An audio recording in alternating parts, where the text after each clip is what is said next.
નમસ્કાર વિદ્યાર્થી મિત્રો, ધોરણ 12 નામાના મૂળ તત્વો જેને આપણે એકાઉન્ટ તરીકે ઓળખીએ છીએ એમાં ભાગ 1 માં છેલ્લું ચેપ્ટર ભાગીદારી પેઢીનું વિસર્જન.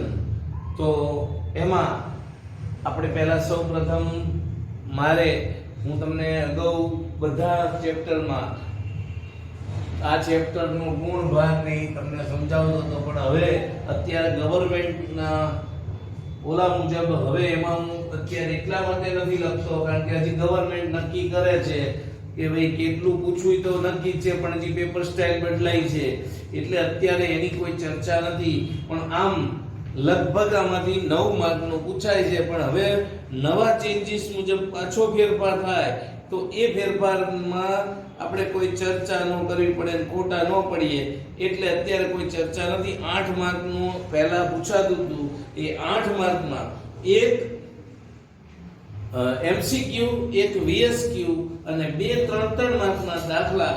એટલે દાખલામાં મોટા ભાગે એક થિયરી અને એક આમનો અને એક નાનો દાખલો ગણતરીનો આવે છે.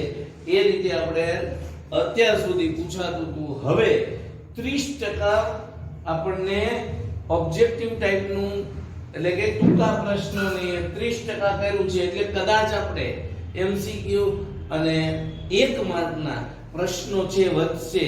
તો એવા સમયે આવા ચેપ્ટરમાંથી વધારે પૂછાય એવી અમારી ગણતરી છે, મારી ગણતરી, બીજાની તો જે હોય કે ન હોય. પણ એ માટે અત્યારે આપણે ખાલી આમ કુલ ગુણ લખીએ છીએ, બીજું કોઈ ચર્ચા કરતા નથી કારણ કે કુલ ગુણ આ ચેપ્ટરના 8 છે, બરાબર. એટલે એ 8 માર્કનું ચેપ્ટર છે. મેં કીધું એમ કે બોર્ડની જૂની પેપર સ્ટાઇલ મુજબ 1 માર્કનો એક એમસીક્યુ, 1 માર્કનો વીએસક્યુ અને 2 3 માર્કના એમ 4 પ્રશ્ન પૂછાય છે અને કુલ 8 ગુણ છે. તો એમાં મેં કીધું એમ કે 2 પ્રશ્ન જે પૂછાય છે એમાં એક મોટા ભાગે દાખલો, એક થિયરી પણ હોય છે અને થિયરીની અથવામાં પણ થિયરી હોય છે કે દાખલા અથવામાં થિયરી હોય છે. પણ એ અત્યારના સંજોગોમાં હવે ચર્ચા કરવી વ્યવસ્થાને છે. આ સ્પેશિયલ વર્ષ છે 2020. તમને બધાને ખબર છે જિંદગીમાં યાદ રહે એવું છે કે કોરોના ના કારણે પણ અને તમને પરીક્ષા પણ હજી તમે ભણ્યા નથી તોય તમારે પરીક્ષા દેવાની છે. ઓનલાઈન ભણો છો પણ એ ઓનલાઈન બધા આપણને ખબર છે કોણ કેવી રીતે ભણતા હોય એટલે આપણે એમાં નથી પડતા. તો હવે સૌપ્રથમ આગળ વધીએ, ચર્ચા કરીએ પ્રસ્તાવના. તો આપણે પહેલા સૌપ્રથમ જોયું કે ભાગીદારીનું પુનર્ગઠન થાય. આપણે પુનર્ગઠનમાં જોયું હતું કે કોઈ પણ કારણોસર ભાગીદારોના નફા નુકસાનના પ્રમાણમાં ફેરફાર થાય તો એને શું કહેવાય છે?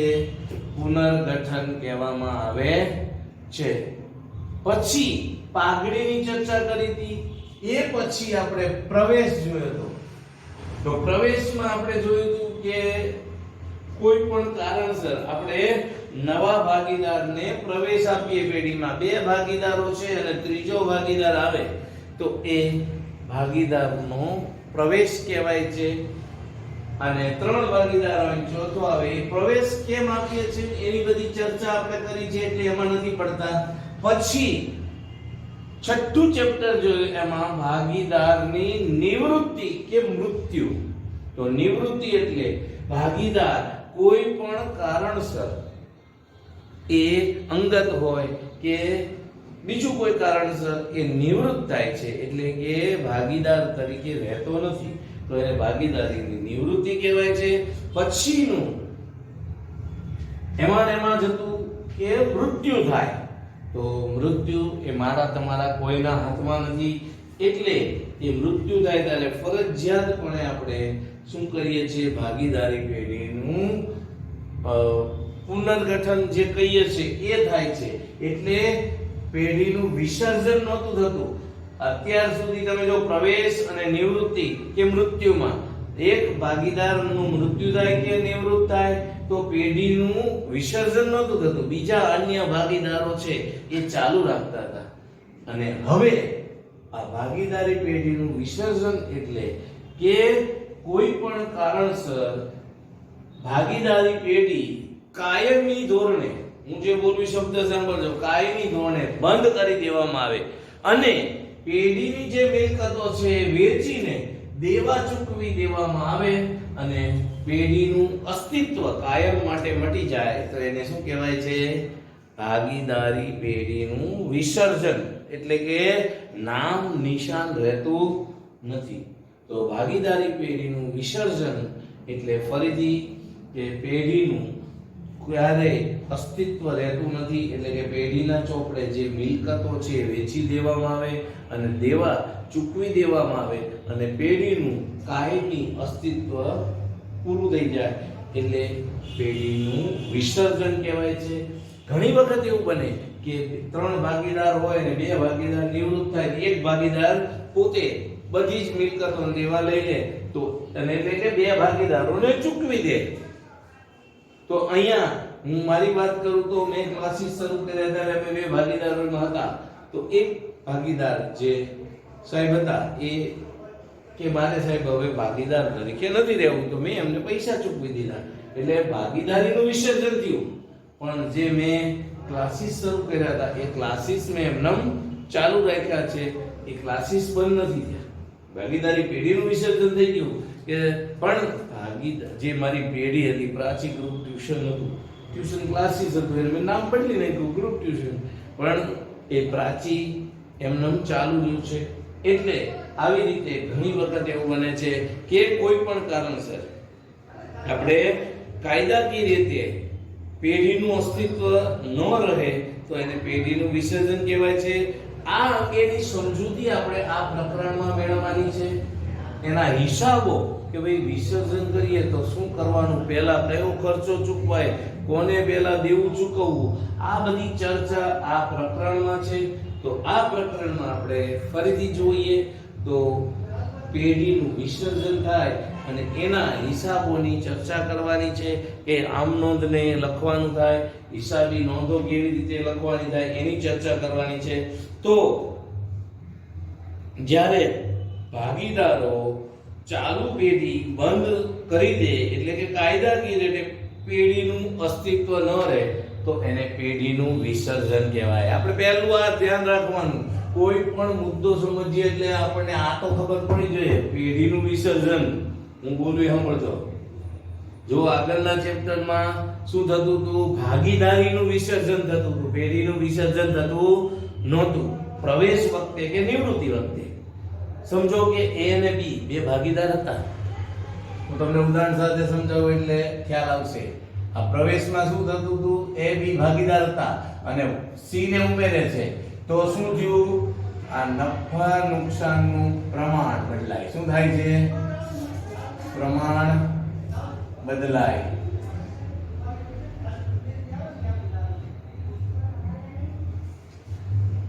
ભાગીદારી પેઢી છે બંધ થતી નથી કે નવી કોઈ અસ્તિત્વમાં આવતી નથી, પણ પેઢી તો એમનેમ રહે છે પણ નફા નુકસાનનું પ્રમાણ બદલાય છે.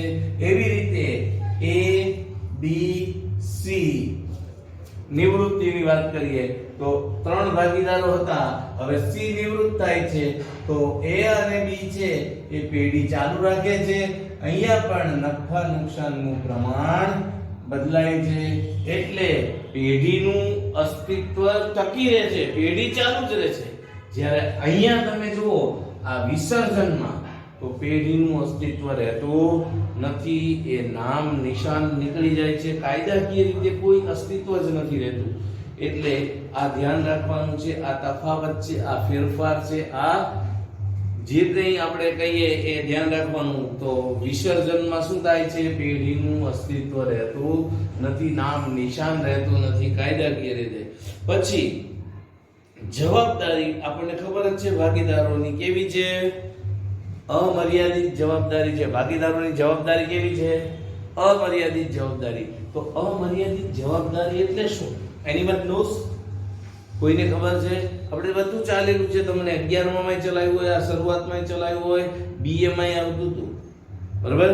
એટલે આમાં કોઈ નવું નથી. અમર્યાદિત જવાબદારી એટલે શું કે કોઈ પણ ભાગીદાર અહીંયા નાદાર થાય તો એની જવાબદારી, જો આ સમજો કે A B ભાગીદાર હતા, C ત્રણે ત્રણ સમજો, અને અહીંયા એ ભાગીદાર છે નાદાર જાહેર થાય. નાદાર એટલે ખબર છે ને, પાછું નાદાર મારે સમજાવવું પડશે. નાદાર એટલે જે વ્યક્તિ પોતાનું દેવું ચૂકવવા સમર્થ ન હોય, એટલે કે પોતાનું દેવું ચૂકવી શકે એમ ન હોય, એટલે કે 10 લાખનું દેવું છે ને 2 લાખ રૂપિયાની મિલકત છે, તો ક્યારે આ ચૂકવી ન શકે. પણ 10 લાખનું દેવું હોય ને સામે 8 લાખની 9 લાખની મિલકત હોય તો કઈ બહુ એટલું બધું ટેન્શન ન રહે.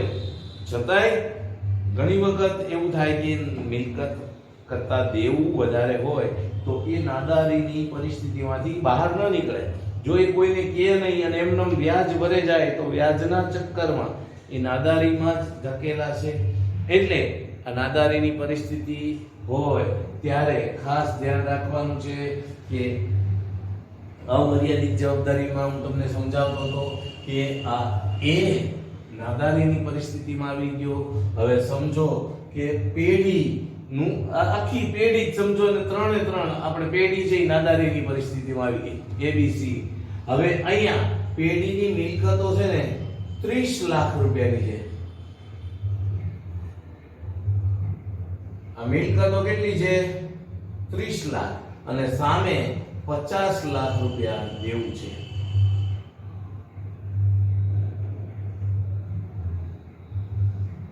હવે આ પોઝિશનમાં પેઢી લગભગ ઊંચી આવે એવી શક્યતા. થોડો ટાઈમ માટે તો દેખાય તે 2-3 વર્ષ 4 વર્ષ, તો એ 2-4 વર્ષ સુધી આ ચલાવવો ધંધો એ પણ યોગ્ય નથી. તો આ સમયે શું થાય કે સમજો કે એ પાસે એની મૂડી છે, એ મૂડીના 5 લાખ રૂપિયા છે સમજો એની, તો એ 5 લાખ રૂપિયા એની પાસે છે, અને B પાસે 8 લાખ એની મૂડી છે, એટલા રૂપિયા છે. હવે C ભાગીદાર તરીકે આવ્યો તો C ના 7 લાખ રૂપિયા છે.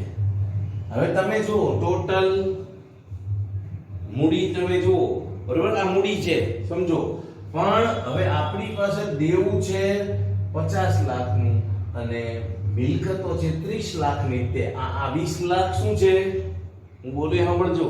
આ 20 લાખ મૂડી છે ત્રણેયની, ઈ તો હોય જ, પણ આપણી પાસે અહીંયા 20 લાખ બીજા ઘટે છે અને 10 લાખ બીજું આપણે કઈ હશે આપણે મૂડી સિવાય કઈ, બરોબર? તો ઈ 30 લાખ રૂપિયા આપણી પાસે મિલકત છે.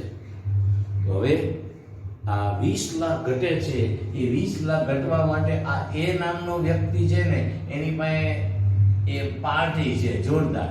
તો હવે એની પાસે પૈસા છે અને આ B છે એની પાસે કોઈ પૈસા નથી, એટલે કે આ 8 લાખ છે ઈ જ તે, અને આ તો ભાઈ પાસે આ પાસે નથી, સમજો આની પાસે નથી.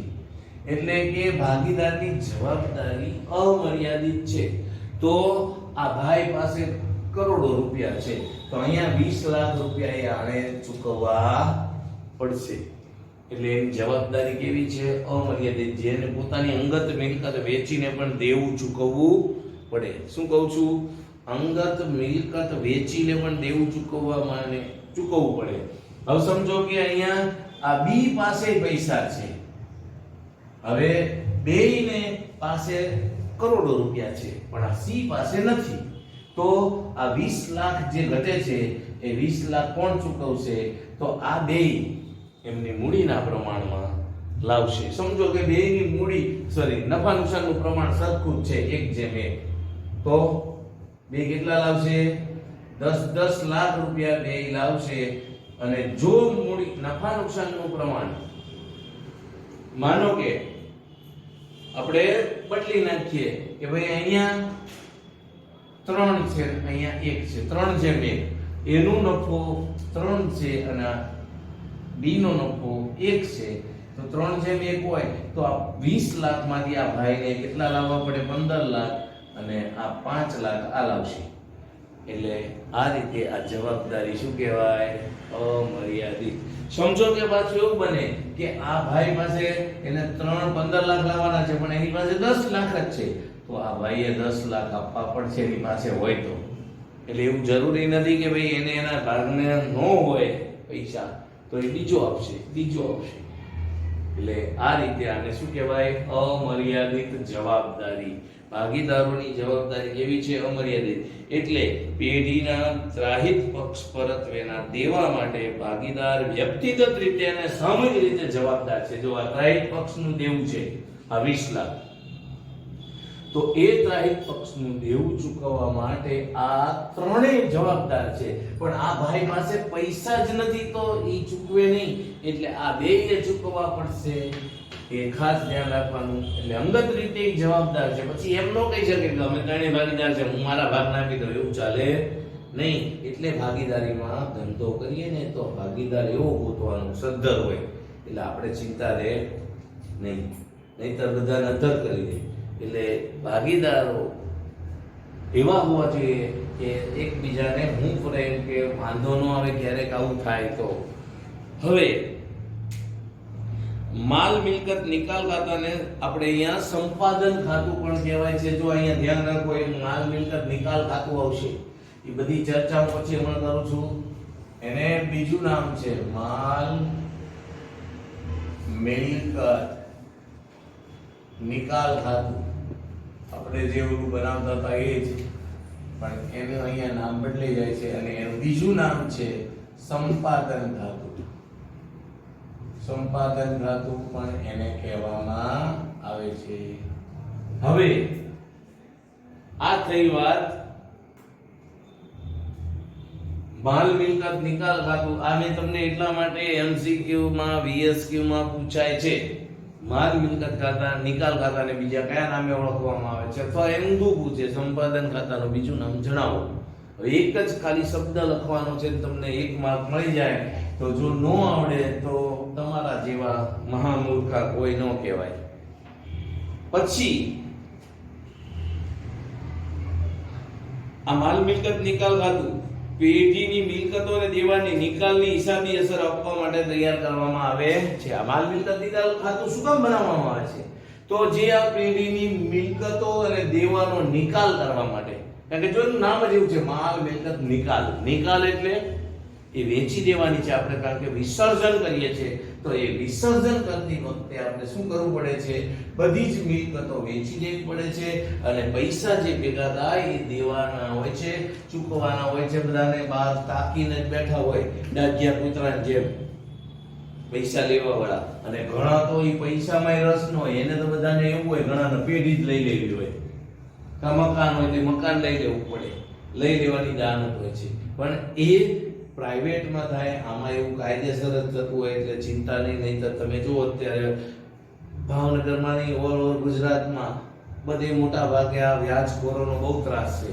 એ વ્યાજખોરો શું કરે છે? તમને 25-50 હજાર લાખ રૂપિયા તમને આપે વ્યાજે, અને પછી વ્યાજનું વ્યાજને ચડતું જ જાય છે.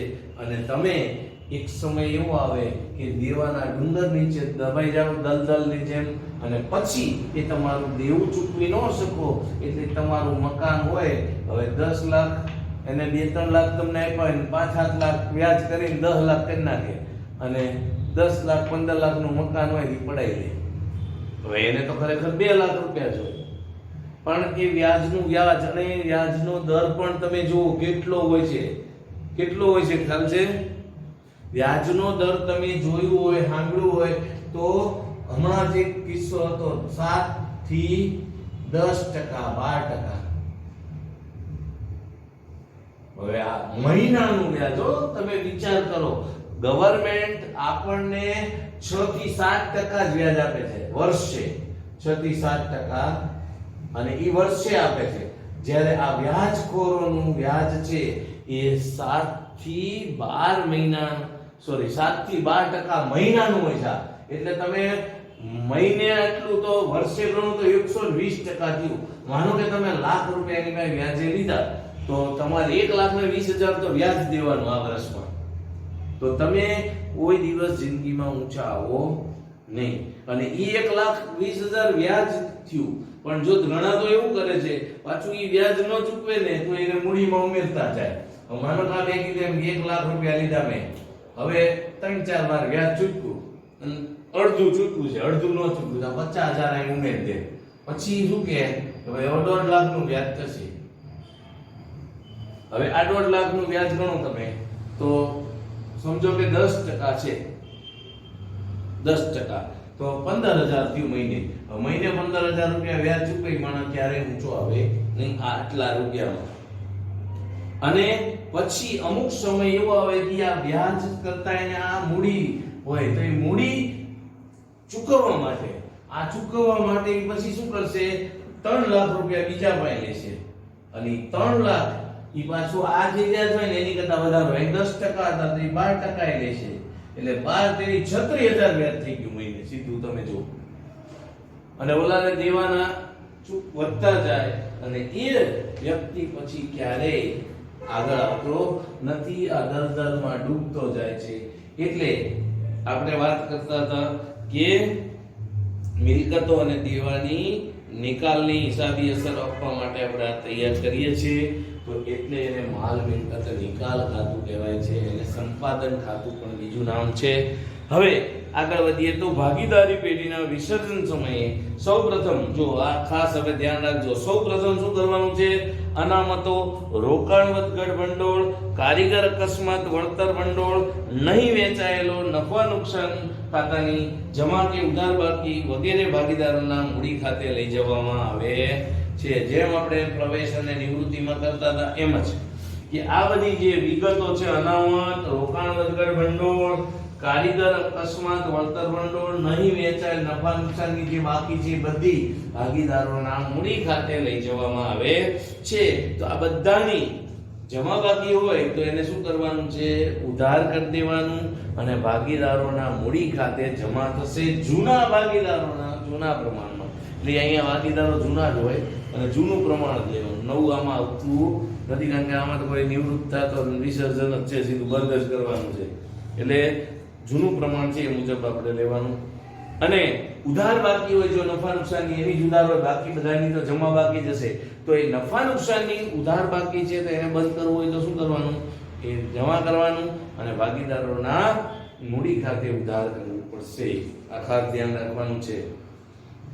હવે પછી રોકડ કે બેંક ખાતા સિવાયના બધા જ જે પાકા સરાયમાં મિલકતો દર્શાવી છે અને દેવા અને જોગવાઈ છે એના ખાતા પણ માલ મિલકત નિકાલ ખાતે લઈ જઈને બંધ કરવામાં આવે છે. શું કીધું? રોકડ અને બેંક સિવાય બધા જ મિલકતોના ખાતા, દેવું કે જવાબદારી હોય જે કઈ ચૂકવવાનું હોય, જોગવાઈ હોય, એ બધું બંધ કરી દેવાના અને ક્યાં લઈ જવાના? માલ મિલકત નિકાલ ખાતે લઈ જવામાં આવે છે. એક જ ધ્યાન રાખવાનું કે રોકડ બેંક ખાતું આવતું નથી. રોકડ અને બેંકની નોંધ ન થાય. હવે મિલકતો વેચીએ તો જો સૌપ્રથમ આપણે પછી મિલકત વેચીએ તો શું થાય? તો મિલકત વેચીએ એટલે ચોપડે દર્શાવેલ નથી કોઈ દેવાની ચૂકવણી કે સૂચના ન હોય તો પણ પેઢીના વિસર્જન સમયે દેવા ચોપડે કિંમતે ચૂકવેલ છે તેમ માનીને નોંધ કરવાની. જો ચોપડે આપણે મિલકત વેચીએ ત્યારે ધ્યાન રાખજો, આ ખાસ સમજવાનું છે કે આપણે કંઈ કીધું નથી. સમજો કે મારે ઋત્વિકને 50,000 રૂપિયા દેવાના છે. હવે અંદર કોઈ સૂચના નથી તો મારે ઋત્વિકને 50,000 જ દેવાના છે. સૂચના આપી હોય કે ભાઈ ઋત્વિક 10% જતા કરશે તો મારે 5,000 ઓછા દેવાના થાય. પણ અહીંયા કોઈ સૂચના નથી એટલે એ 50 જ ચૂકવવામાં આવશે એવું માની લેવાનું છે. પછી લેણદારને કોઈ મિલકત ચૂકવવામાં આવે તો તે અંગે કોઈ નોંધ કરવાની રહેતી. હવે લેણદારને આપણે મેં આ ઉદાહરણ આપ્યું એમાં જ હું આગળ વધું કે ભાઈ મિલકત 50,000 મારે ઋત્વિકને દેવાના હતા તો એ 50,000 સામે મારી પાસે બાઇક પડ્યું છે 40,000 નું, જે એને કહો લઈ જવું હોય ચાલ 40,000 આવેલું છે પણ એ કે લાવણ સાહેબ જે આવે, કારણ કે એને ખબર છે કે આ નહીં લઉં ને તો મારા બધા પૈસા કદાચ આગા પાછા થઈ જાય, નહીં આવે. તો એ 40,000 નું બાઇક લઈ જાય છે તો આપણે એની કોઈ નોંધ કરવાની રહેતી નથી. કારણ કે એને મિલકતમાંથી આમે ઉડી જાય ને બધું દેવું ઉડી જાય. એટલે કોઈ પણ લેણદારને આપણે મિલકત ચૂકવીએ તો એની કોઈ નોંધ કરવાની રહેતી નથી. જો આપણે નહીં નોંધેલી મિલકતની ઉપજ મળે તો આપણે માલ મિલકત નિકાલ ખાતે જમા થાય. જો આપણે નહીં નોંધેલી મિલકત, હવે આપણે ભાગીદારીની વાત કરીએ આ એબીસી ની, તો એ 3 ભાગીદારો છે. હવે એક મિલકત એવી હતી ચોપડે નોંધાયેલી નથી અને એના 50,000 ઉપજ્યા, તો એ 50,000 ઉપજ્યા એટલે ફાયદો થયો. તો ફાયદો છે એટલે માલ મિલકત નિકાલ, જેમ પુનઃ મૂલ્યાંકન ખાતે લખતા તેમ જ માલ મિલકત નિકાલ ખાતે શું કરવાનું, જમા કરવાનું. અને એનાથી ઊંધું કોઈ દેવું આપણને ખબર નહોતી કે મારે કોઈ દેવાના હતા અને એ દેવું ચૂકવવાનું થાય નીકળ્યું, તો એ દેવું છે એ શું કરવામાં આવે છે, એ માલ મિલકત નિકાલ ખાતે ઉધાર કરવામાં આવે. એ ઉધાર થાય એનો મતલબ કે નુકસાન, અને જમા થાય છે માલ મિલકત નિકાલ ખાતે એટલે ફાયદો થયો. તો આ થઈ વાત, બરોબર. અને એક ધ્યાન રાખવાનું, સામાન્ય વિસર્જન ખર્ચ છે ને, આ પેઢીનું વિસર્જન થાય છે એટલે વિસર્જન ખર્ચ કોણ ચૂકવે, તો પેઢી જ ચૂકવે. કોઈ સૂચના ન હોય તો પેઢી ચૂકવે. ઘણી વખત એવું બને કે એબીસી ભાગીદારો છે, હવે આમાં એ બી એવા હોય મારા જેવા કે ભાઈ અમે કઈ કામ નહીં કરીએ, સી કે આ હું કરી દઉં પણ મને 10,000 દેવાના, હું આ બધું કામ કરી દઉં. તો એ બી ની પાસે ટાઈમ નથી, તો એમ કે હા ભાઈ તને 10,000 દઈ દઈશું, આ તો બધું વાઇન્ડ અપ કરી દે. તો એ 10,000 રૂપિયા આપણે પેઢીએ ચૂકવવાના થાય, બરોબર. ભલે એને આપવાના છે પણ પેઢીમાં તો એ 10,000 ખર્ચ તરીકે લખવા પડે. એટલે પછી એક આમાં ખાસ આ ધ્યાન રાખવાનું છે કે આપણે ચૂકવવાનો ક્રમ છે એ ધ્યાન રાખવાનું છે કે ભાઈ આપણે બધું મિલકતો વેચી દઈએ ત્યારે દેવાની ચૂકવણી કયા ક્રમમાં થાય છે એ ધ્યાન રાખવાનું છે. તો એ ક્રમ જોઈએ તો આપણે આગળ ખ્યાલ આવશે. તો દેવાની ચૂકવણી માટે સૌપ્રથમ આપણે શું કરવું પડે છે, પહેલા સૌપ્રથમ કયો ખર્ચ ચૂકવવાનો, તો વિસર્જન ખર્ચ છે ને ચૂકવવામાં આવે છે. વિસર્જન ખર્ચ, વિસર્જન ખર્ચ એટલે મેં હમણાં તમને કીધું એમ કે આ વિસર્જન એટલે પેઢી બંધ કરવાની છે, તો એ સૌપ્રથમ વિસર્જન ખર્ચ ચૂકવવામાં આવે. તો વિસર્જન ખર્ચ એ નુકસાન છે, બરાબર. એટલે વિસર્જન ખર્ચ શું થાય, મરામત માલ નિકાલ ખાતે ઉધાર અને વિસર્જન ખર્ચ ખાતે એટલે રોકડ ખાતે જમા થઈ જાય, બરાબર. અને લખવાનું છે વિસર્જન ખર્ચ. પછી આ વિસર્જન ખર્ચ ચૂકવાય પછી એ ત્રાહિત પક્ષ પરત્વેનું દેવું. ત્રાહિત પક્ષ પરત્વેનું દેવું એટલે થર્ડ પાર્ટીને,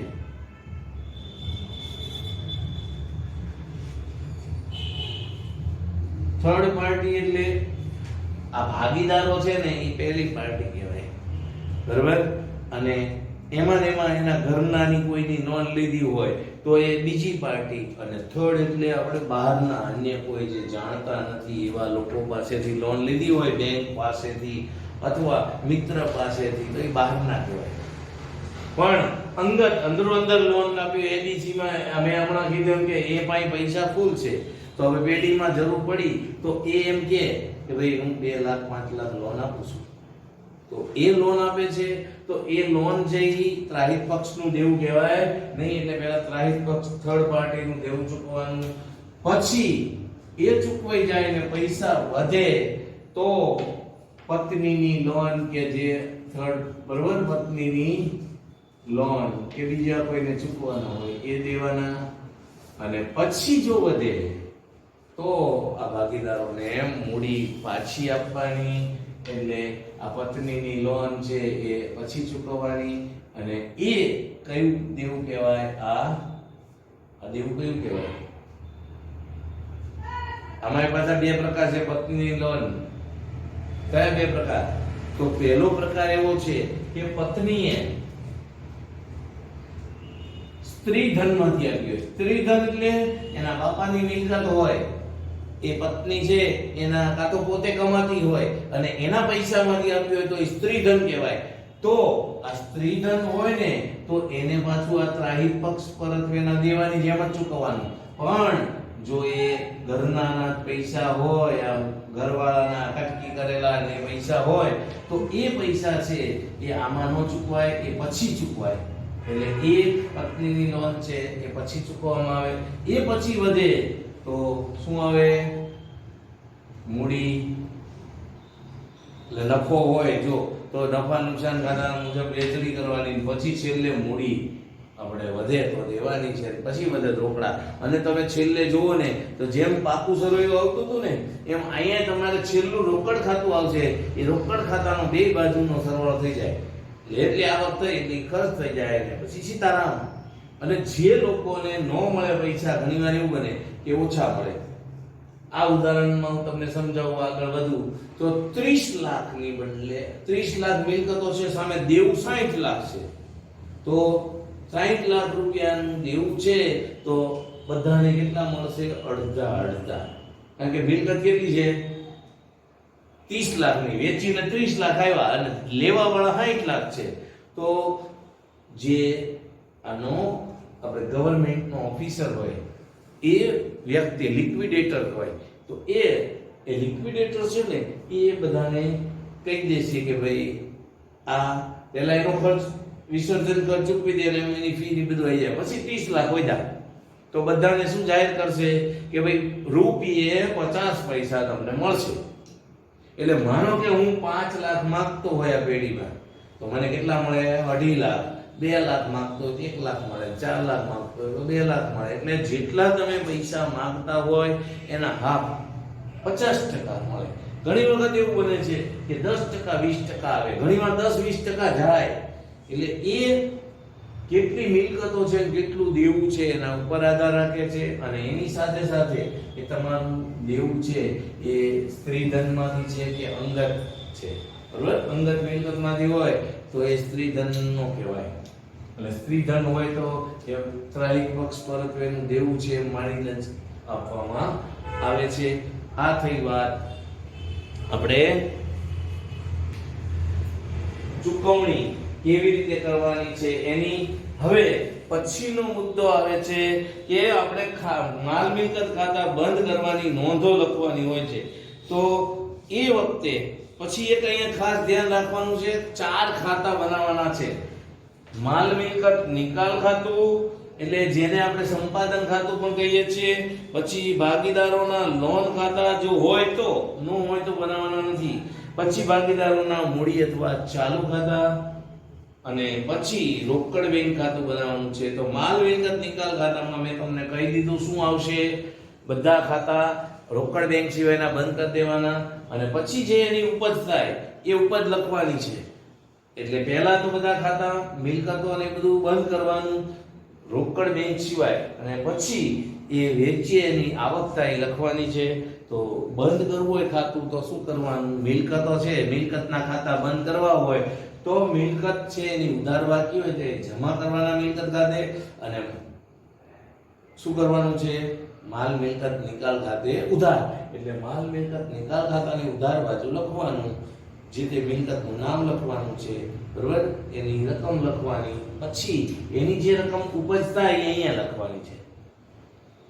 ઉપજ થાય અહીંયા સમજો કે અહીંયા હું તમને કહું કે આ 60 લાખનું દેવું હતું, એની સામે આ 30 લાખની મિલકત હતી. 30 લાખમાંથી મિલકતમાંથી ઘણી વખત એવું બને 25 લાખ જ આવ્યા તો અહીંયા તમે 30 લાખ લખ્યા, અહીંયા 25 લાખ લખ્યા, એનો મતલબ કે 5 લાખનું નુકસાન ગયું. અહીંયા તમને દેખાડે આ 5 લાખ ઇનડાયરેક્ટ નુકસાન જ છે. આપણે જે મૂલામાં ખાલી નુકસાન લખતા હતા અહીંયા બે રકમ લખવાની, એટલે તમને વચ્ચે જે ગેપ આવે નુકસાન અને જો લાભ થતો હોય. ઘણીવાર એવું બને કે 30 લાખ જમીન મકાન ને એવું હોય તો 30 લાખના 50 લાખ આવી જાય તો એ 20 લાખ નફો બતાવે. અહીં તમે 30 લાખ જમીન મકાન લખી અને અહીંયા 50 લાખ લખ્યા તો નફો દેખાડે. પછી એવી જ રીતે લોનના ખાતા હોય તો લોનના ખાતા બંધ કરી દેવાના છે.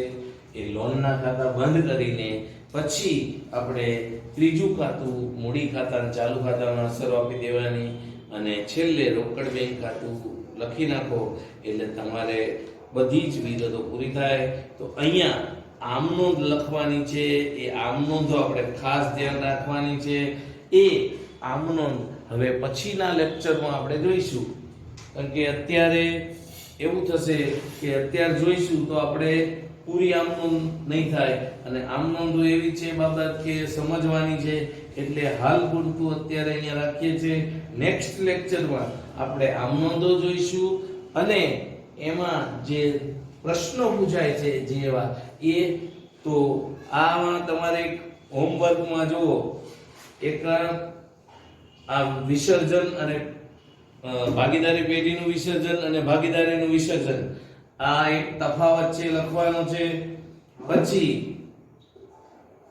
બીજું અહીંયા માલ મિલકત નિકાલ ખાતાનો એક નમૂનો આપ્યો છે, એ નમૂનો પાકો કરી નાખવાનો, એ લખી નાખવાનો એટલે તમને વાંધો નહીં આવે. માલ મિલકત નિકાલ ખાતું જો પેજ નંબર 286 ઉપર છે, માલ મિલકત નિકાલ ખાતું એ લખી નાખવાનું એટલે આગળની ગણતરીમાં આપણને અનુકૂળતા રહેશે. આમનો છે એ નેક્સ્ટ લેક્ચરમાં આપણે ચલાવીશું એટલે તમને ખ્યાલ આવશે. ઘરે રહો, સલામત રહો. અસ્તુ. જય હિન્દ, જય ભારત.